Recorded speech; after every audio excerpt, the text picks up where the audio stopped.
వినండి ప్రియులారా, ఆ దేవుని యొక్క నేను చెప్పినప్పుడు మీకు విశ్వసనీయతను అనుభవించడం ఏముంది నీ జీవితంలో. అందుకే ఆరాధన, స్తుతులు, స్తోత్ర గీతాలు, సంగీత స్వరాలతో మన బ్రతుకులోంచి దేవునికి చేరుకోవడం లేదు. ఈ రాత్రి అయినా పశ్చాత్తాపడదాం. ఎందుకమ్మా నీ లక్షణాలు మారడం లేదు? యేసయ్య స్వరూపం ఎందుకు ఏర్పడడం లేదు?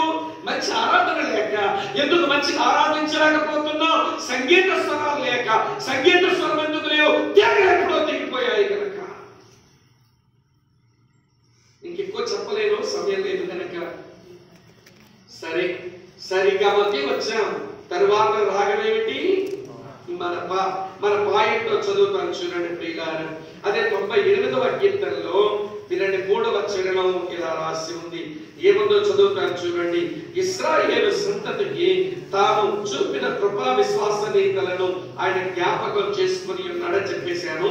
తర్వాత భూదిగంత నివాసులందరూ మన దేవుడు కలుగజేసిన రక్షణను చూచిరి.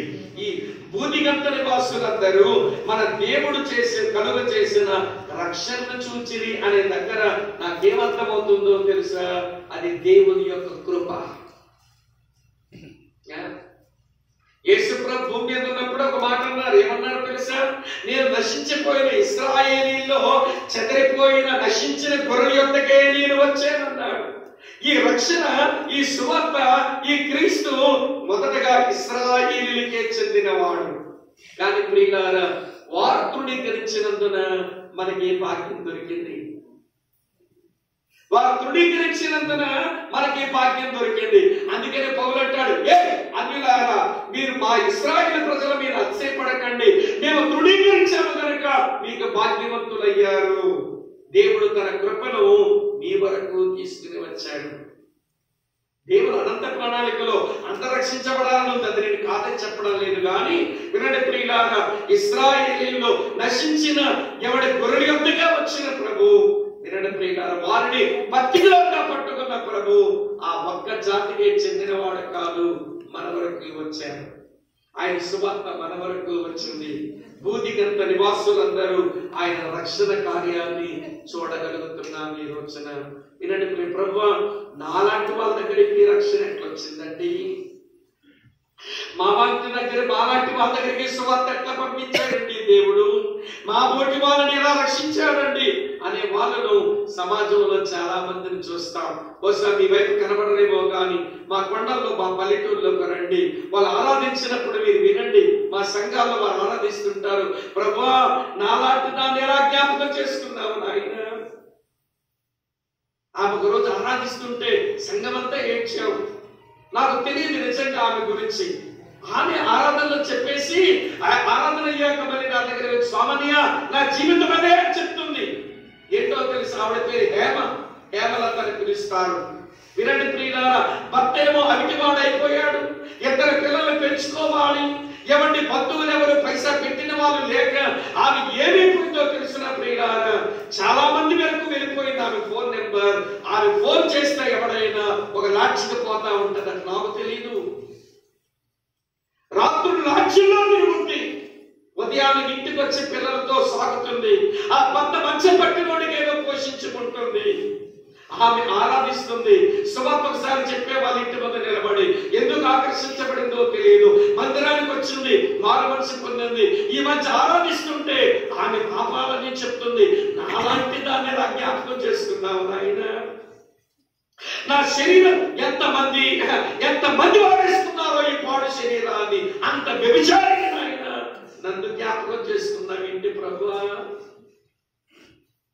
నాలాంటి దానికి రక్షణ ఇచ్చావేంటి?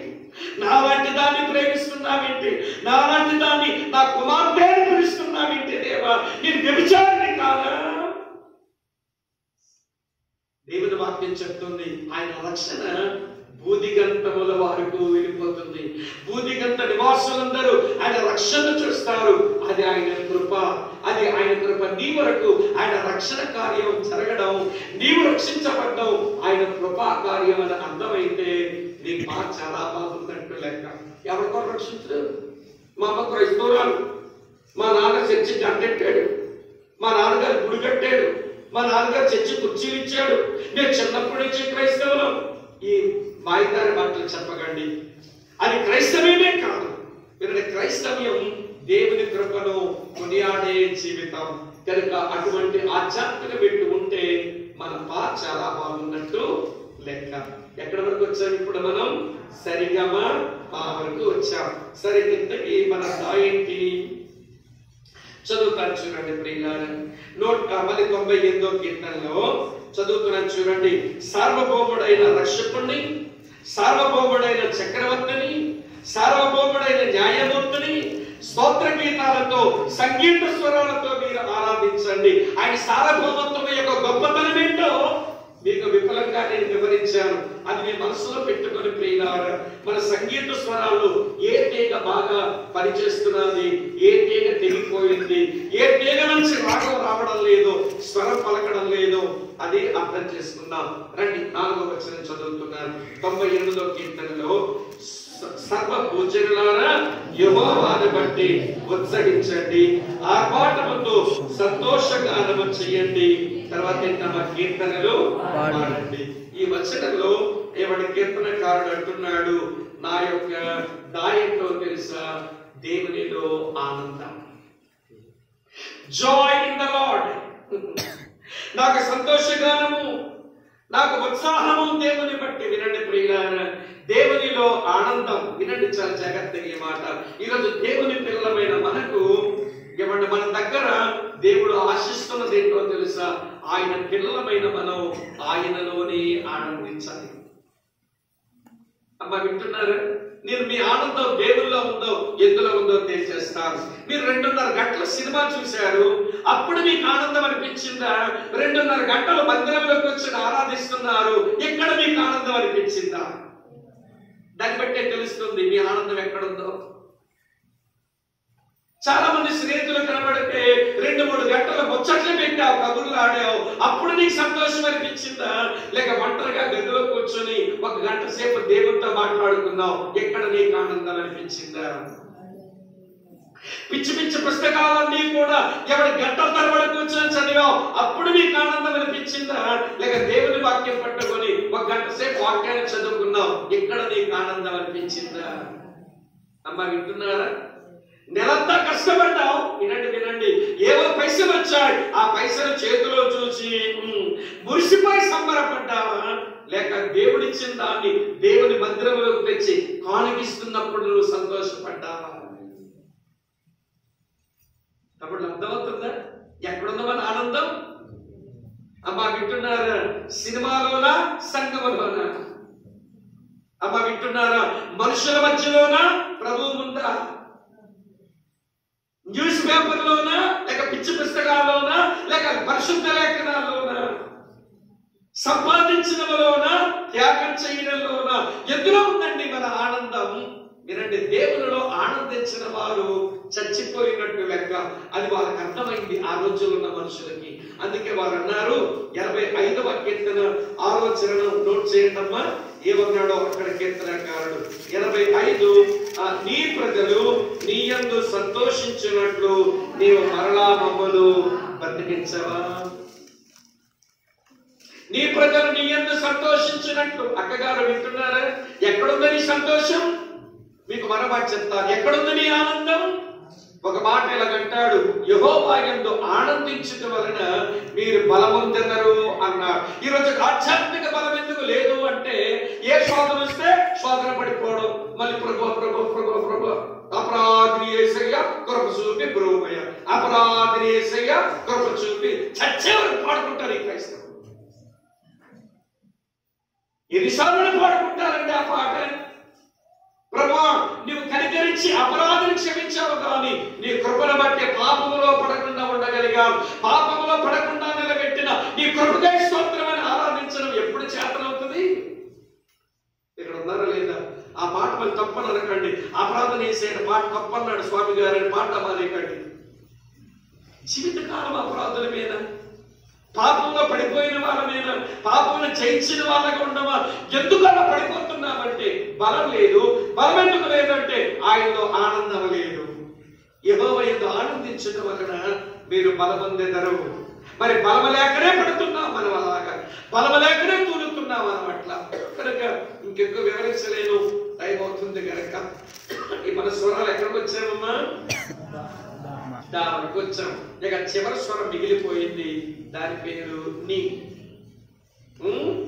మన సంగీత స్వరాల్లో చివరి స్వరం నీ. ఏమిటంట నీ? చదువుతాను చూడండి ప్రియులారా. 98వ కీర్తన నేను చదువుతున్నాను, 9వ చరణం. భూమికి తీర్పు తీర్చుటకై, నీతిని బట్టి లోకములకు తీర్పు తీర్చుటకై, న్యాయమును బట్టి జనములకు తీర్పు తీర్చుటకై యెహోవా వేంచేసి ఉన్నాడు. అండర్లైన్ చేయండి. దాని అర్థం ఏంటో తెలుసా? నిరీక్షణ. నా ప్రభు వస్తాడు, ఆయన తీర్పు తీరుస్తాడు, పరిశుద్ధులకు తీర్పు తీరుస్తాడు. అక్కగారు వింటున్నారా? అక్కగారు వింటున్నారా? ఆయన పరిశుద్ధులకు తీర్పు తీరుస్తాడు, పాపులకు తీర్పు తీరుస్తాడు. పాపులకు తిరిగే తీర్పు నరకానికి, పరిశుద్ధులకు జరిగే తీర్పు బహుమానాలకి. ఆయన వచ్చి మనకు తీర్పు తీర్చినప్పుడు ఏమి బహుమానం వస్తుంది? అపొస్తలుడైన పౌలుకి ఎంత నిరీక్షణ ఉందంటే, నేను మంచి పోరాటం పోరాడాను, నా పరుగులను కడగొట్టించాను, నా కొరకు నా నీతి కిరీటము. ఎంత గొప్పండి అతగాడికి.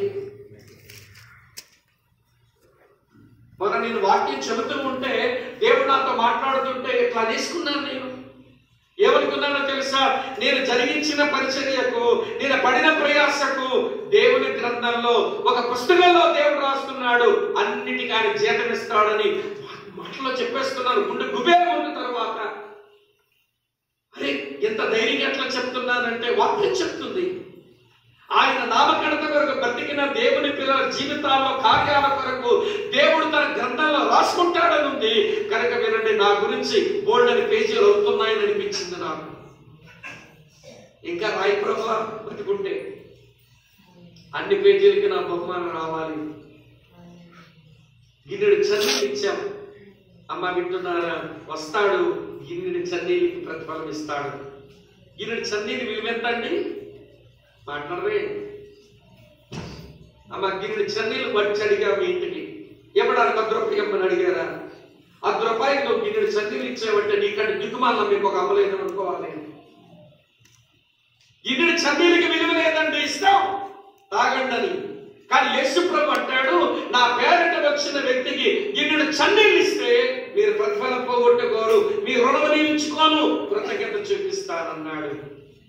కనుక వినండి ప్రియులారా, వస్తున్నాడు, ఆయన బహుమానాలు తెస్తున్నాడు. ఆ నిరీక్షణతో బతకడమే వినండి. మన పిచ్చి బాగా పెరగడం, సరిగమ పదనిలో నీ పిచ్చి కొంచెం ఎక్కువగా ఉంటది కనుక వినండి. ఇవి సంగీత స్వరాలు. ఆయన సార్వభౌముడు. ఎలాంటి సార్వభౌముడో చెప్పాను, సార్వభౌముడుగా ఆయన ఉండడం ఏంటో చెప్పాను.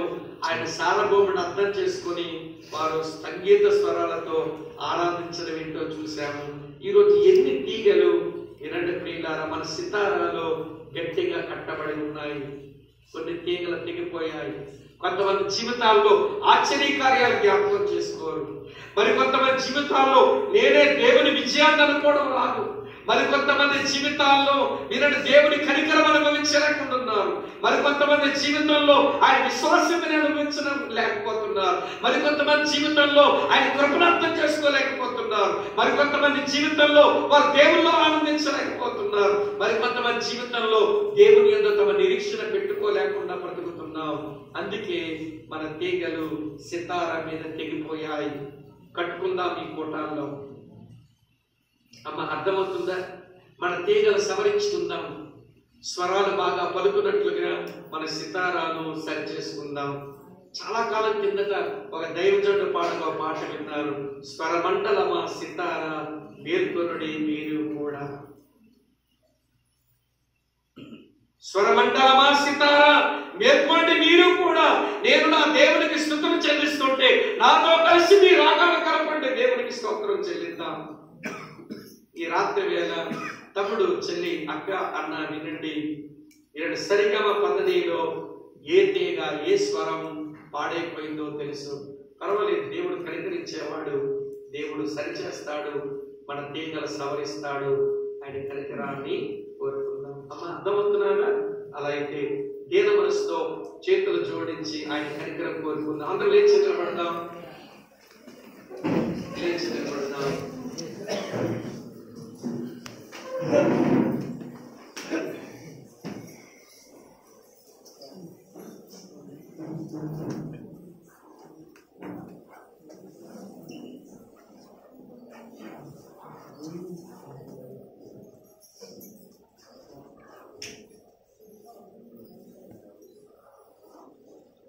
2 నిమిషాలు మౌనంగా ఏ మాట మన నోట్లోంచి బయటికి వినపడకుండా మన మనసుల్లో మనము ధ్యానం చేస్తూ ప్రభు ఎదుట మనల్ని మనము అప్పగించుకుందాం. ఎవరి మందిరంలోకి వచ్చాం? అత్యున్నతమైన సింహాసనం పైన ఆసీనుడైన ఆ సార్వభౌముని మందిరంలోకి వచ్చాం. ఆయన సన్నిధి, ఆయన ప్రభావం, ఆయన మహిమ మేఘం మన మీద ఆవరించి మనల్ని కమ్మి ఉండగా ఆయన ఎలాంటి సార్వభౌముడో మనకు అర్థమైంది. ఆయనకు మన సంగీత స్వరములతో ఆరాధించడం ఏంటో మనకు అర్థమైంది. మనకు తెలియలేదు, మనము మెలకు కలిగి లేము.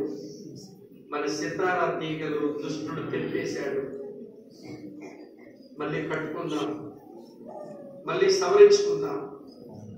ఆయన ఆశ్చర్య కార్యాలు తలపోసుకుంటూ ఆయన విజయాన్ని నేనే అని మన స్థానాన్ని గుర్తిస్తూ ఆయన విశేష కనికరాన్ని మనం అనుభవిస్తూ ఆయన విశ్వసనీయతను మనం కొనియాడుతూ ప్రియులారా, ఆయన కృపను మనం అర్థం చేసుకుంటూ ఆయనలోనే మనము ఆనందిస్తూ ఆయన కొరకు ఒక నిరీక్షణ కలిగిన ప్రజలుగా జీవించగలిగితే మన సంగీత స్వరాలు, సప్త స్వరాలు చాలా బాగున్నట్టు లెక్క. ఏదో తీగ కదిలిపోయింది, ఏదో తీగ తెగిపోయింది. మనం మెలకువ లేక ఆ తీగలను పాడు చేసుకున్నాం. సవరించుకుందాం, ఆయన కనికరం కోరుదాం. ప్రభువా, ఈ 7 అనుభవాలు స్తోత్ర గీతములతో, సంగీత స్వరములతో నిన్ను ఆరాధించడానికి ప్రభువా నా తీగలను సవరించండి. ఏదో తీగ తెగిపోయింది నాయన, అది నాకు చాలా స్పష్టంగా కనబడుతుంది. రాత్రి ఈ కనికరం నా మీద చూపండి అని ఎవరికి వారు ప్రార్థన చేసుకుందాం. కళ్ళు మూసుకోరండి, ప్లీజ్ కళ్ళు మూసుకోరండి, ప్రార్థన చేసుకోరండి. ఎవరికి వారు భారంతో యోగ్యమైన మంచి మనసుతో ప్రార్థన చేసుకోనండి. మన ప్రభు మనలో ఎవరిని దాటి వెళ్ళే దేవుడు కాదు. ఆయన కనికర సంపన్నుడు. ఆయన క్షమిస్తాడు, ఆయన సవరిస్తాడు, ఆయన బాగు చేస్తాడు. ప్రార్థన చేసుకుందాం. ప్రేమ కలిగిన మా ప్రియమైన తండ్రి, దయాళుడైన దేవా, మీకు స్తోత్రములు. నీ దాసుడు, మా సోదరుడు నతనేలు గారి ప్రాంతంలో పడుతున్న ప్రయాసను బట్టి నీకు వందనాలు.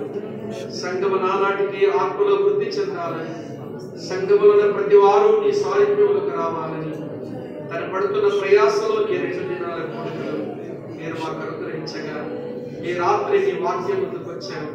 చాలా విషయాలు మేము ఆలోచించినప్పుడు అంత యోగ్యమైన మంచి మెట్టులో మా జీవితాలు కనబడడం లేదు. కనికరించు నాయన, కనికరించు ప్రభువా. మా యొక్క సితార తీగలన్నీ సవరించండి, మా స్వరములు బాగా పలకనివ్వండి. నిన్న మనసారా ఆరాధించి నీ స్వారూప్యములకు వచ్చినట్లు కృపా కార్యం చేయండి. చేరి వచ్చిన మా ప్రియులందరినీ పేరు పేరు దీవించు. రేపటి దినం మా ముందును పరిపూర్ణకు సిద్ధపరచండి. రేపు రాత్రి మళ్ళా గుడిలోకి కలుసుకునే కృపనివ్వండి. యేసు నామములోనే స్తోత్రాలు చెల్లించి అడిగి వేడుకొని ప్రార్థిస్తున్నాము తండ్రి. ప్రియక దేవుని ఉన్నతమైన ప్రేమ, కృపా సమాధానములు సదా మనందరికీ తోడుగా ఉండి నడిపించును గాక. కొద్ది నిమిషాలు కూర్చోనండి. సేవకుడు చెప్పే సూచనలు విని రేపటి కొరకు సిద్ధపడతాం.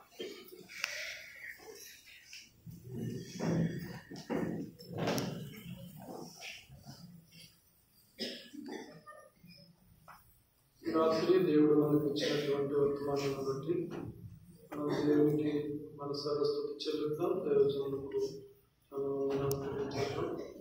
పిల్లలు ఈ సమయంలో మన మధ్యలో ఒక ప్రకటన ఉంది. ఆ ప్రకటన తర్వాత నేను ఒక ప్రకటన